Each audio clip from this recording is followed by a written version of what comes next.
Another beautiful drive with Greg. I get asked all the time, when is a good time to buy a home? Buying real estate, the answer is actually now. Whenever this video plays, now is the right time to buy real estate. You're like, that can't be. Is it the only true investment that you should make now at all times? Yes. Why is that? I would say that and metals. Metals, gold, when Moses was floating down a river, gold was worth something. It's still worth something today. Gold is still worth something. Silver, still worth something. Aluminum, copper, all that's still worth something. Whereas real estate grows all the time with inflation, with appreciation, with the tax shelter that it creates, with the cash flow that it can create. All of these things are happening at the exact same time. You cannot beat real estate as an investment. It's why I'm a realtor. It's why I've helped so many people become millionaires. If you want to learn how to become a millionaire by investing in real estate, DM me below. We can have a conversation. I can attest. And if you're somebody that I've helped generate massive wealth through real estate, comment below as well. Anyway, so how do we do that? First of all, it doesn't matter if the market is a buyer's market or a seller's market or it's in between, because the real estate is going to continue to grow. Now, if you overpay, let's say, because you buy at the top of the market for real estate, and I've done that before, it will correct itself if you hold it for a period of time. So if you're looking to hold real estate for 5, 10, or 20 years, any time is a good time to buy. Now is the time to buy. If you're looking to make a quick hit, a quick flip, then you got to time the market a little bit. So the question I'm always asked is, when is a good time to buy? Now is a good time to buy, unless you're looking for a quick hit. If you're just looking to speculate and buy and sell, I can't help you do that. But if you're asking me when's a good time to buy real estate, always and forever, because there is no one that has purchased real estate and regretted it over, let's say, a 50-year span. Real estate, the land that it sits on, is going up in value. So that's something you want to think about. The other thing is, let me tell you a story. I'm going to tell you a story about my family. My family came over from Germany back in like the 50s or so. My dad was actually born in America, but my aunts and uncles all had to escape the Holocaust. They were in Germany. They owned a shop. They owned property in Germany. Hitler came along, kicked everybody out, murdered the rest that didn't get out. Fortunately, my family got out. So my family then comes to America, starts a new life. My grandfather works in a junkyard just to make money and save enough money to keep the family going. But when the war was over, my family did, the parcel ID that they had purchased, the land, the title, had to have their name on it to transfer title legally. So that land, that property, and that shop was still in the name of the Erlangers. So that was pretty cool. It's something that you will have that can't really be taken away from you. Pending all the politics and stuff. But land, real estate, honestly, the greatest investment you can make. It's why I became a realtor. If you've ever wondered why I've been doing this for over 24 years now, it's because of that. It's because it's the greatest investment. I don't think they teach it in high school. They don't teach it in college. But when it's the greatest wealth generator, think of all your friends just for a moment. How many of them have real estate?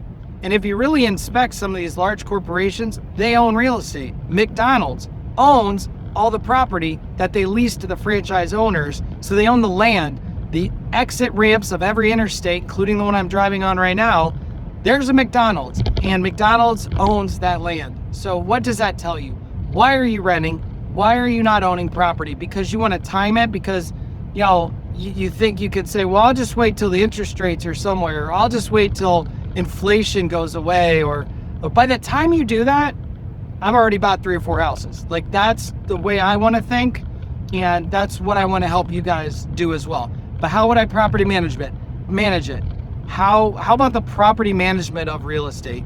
Is that really hard? Honestly, it's not that hard. You might have some challenges, but if you work with me or a good realtor, somebody that understands how this works, they're going to help you navigate, get good legal counsel, understand how to do evictions. But honestly, if you do it right, you really shouldn't have that problem. It's inevitable. You're always going to have some challenge, but I've been managing and property managing 19 units since I was 24 years old. I'm now 51, and it has been an incredible experience for me. It's been hard at times. There's a couple times where I wanted to tap out, but thank God I didn't. You know, the wealth that was derived from those properties far exceeds anything I've done as far as real estate sales, corporate America, data sales. I mean, I had a good job, and nothing touches what real estate does. Honestly, I feel like college gets you prepared to get a job. I feel like high school prepares you to go to college, but I don't think anything really prepares you to make significant amount of money as much as Greg Erlanger and the Easy Sales team. We can help you make money and be a millionaire. We can help you as long as you kind of like follow our path, trust us, understand that real estate's where it's at. I can explain the 5 different ways that you can make money in real estate.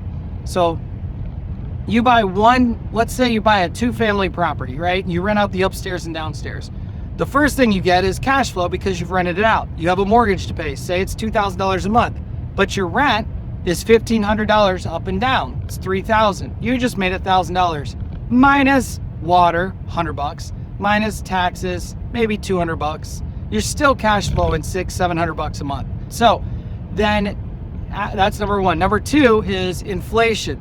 By having your money in real estate, the real estate actually and the rents will rise with inflation. So every time cost of goods go up in America or Canada, whenever that goes up, the landlords simply raise the rent to accommodate that. I know a lot of people think, oh, we'll just raise taxes on these rich landlords. The problem is, all they're going to do is pass it down to the tenants. That's just the way it works. So basically your rents keep pace with inflation. And the price of the house is going to go up because of inflation. Then you have depreciation. In the US, you're allowed to depreciate, excuse me for my cough, all this pollen in the air. You're allowed to depreciate your property and it's a tax shelter. So if you had, easy math, if you had a $100,000 condo that you were renting out, that condo goes down, or the condo is $100,000, you can write off, but as an example, 2% a year, that's $2,000. If you earned $2,000 at work, what did you do? You paid taxes, income tax on the $2,000. But because you had the $2,000 depreciated off the property you own, you don't have to pay taxes, thus you'll get a tax refund. So let's say you had 20% on $1,000 at work, that's $200.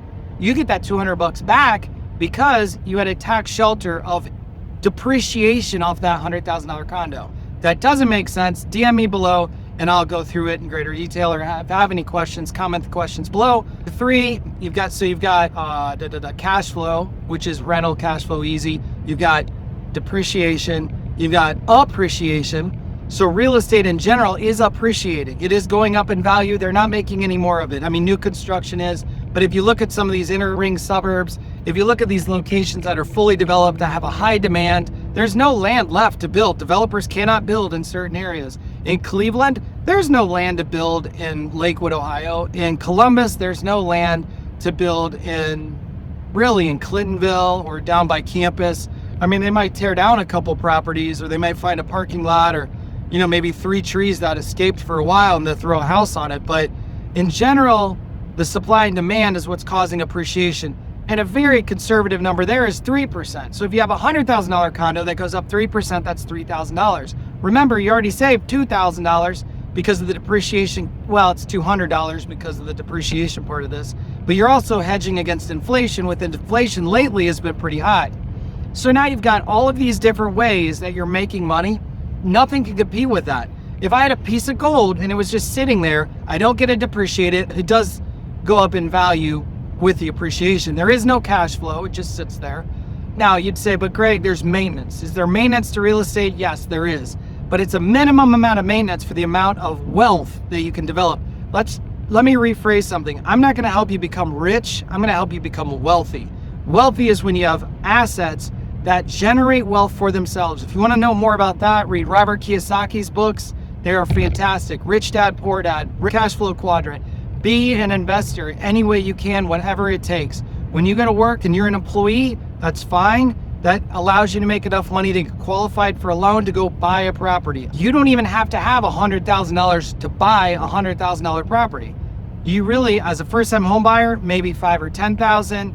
If you're an investor, you already have a home, but you want to start buying investment properties. I like condos because there's really no maintenance to it. I don't like condos because you're beholden to whenever the HOA votes, they kind of control the asset. So there's pluses and minuses to each. I might do a video on that as well. So wealth and purchasing real estate. Greg, when should I buy real estate? Now is the answer. If you're looking to be an investor, if you're looking to develop your wealth, if you trust the Easy Sales team and our methods, we will help you become wealthy like we have many other clients. Hope this was a valuable drive talk. If you like it, subscribe below. I'll make more of this. Thanks for listening.